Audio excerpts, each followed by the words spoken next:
छोड़ दिया गया था। मेरे भाइयों, आज देख लीजिए, हमसे जो हमारी मस्जिद छीनने की बात हो रही है, उत्तर प्रदेश के संभल जिला में, उत्तर प्रदेश के संभल जिला में 19 नवंबर 2024 को याचिका दायर होता है।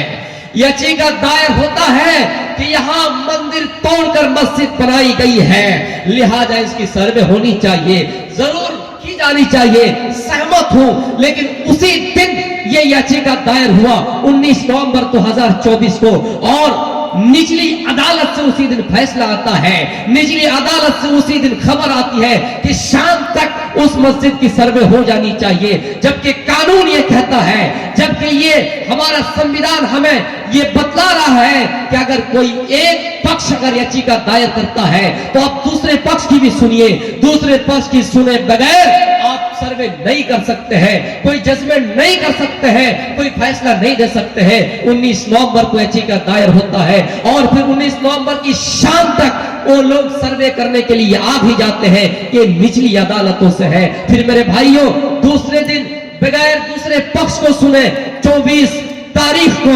2024 को फिर सर्वे होता है।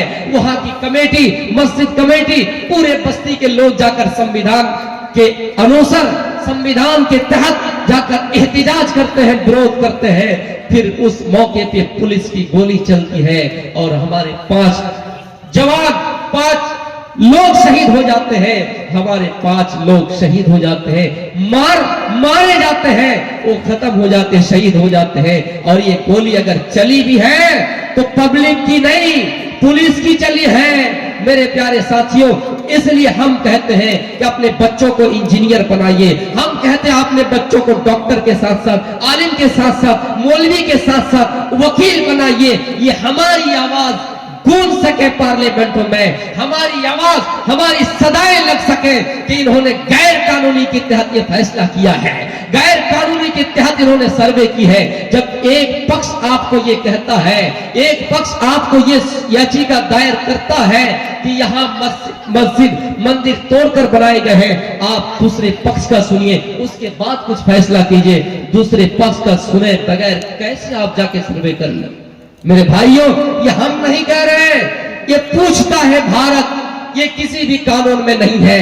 गैर कानूनी से वहां सर्वे की गई और वहां के 5 लोग मारे गए। मेरे भाइयों, हम अल्लाह से प्रार्थना कर रहे हैं, हम अल्लाह से दुआ कर रहे हैं, ऐ अल्लाह, जब जब फिरौन आया है, जब जब नमरूद आया है, तू उस वक्त मूसा को भेजा है।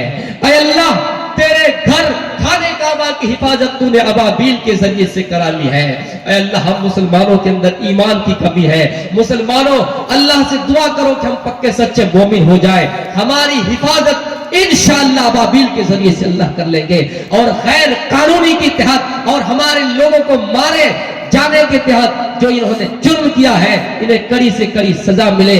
और दुनिया की जब दवा काम नहीं करती है, दुनिया में जब कोई इलाज काम नहीं करता है, तो रब की अदालत में दुआ कबूल होती है और वहां फिर अजाब मुसल्लत होते हैं। तो मेरे प्यारे साथियों, ये है हजरत उमर फारूक का इंसाफ। आपने नहीं देखा कि गवर्नर का बेटा है, आपने कह दिया कि नाजायज थप्पड़ मारा है, तुम भी इन्हें उतने ही जोर से मार दो।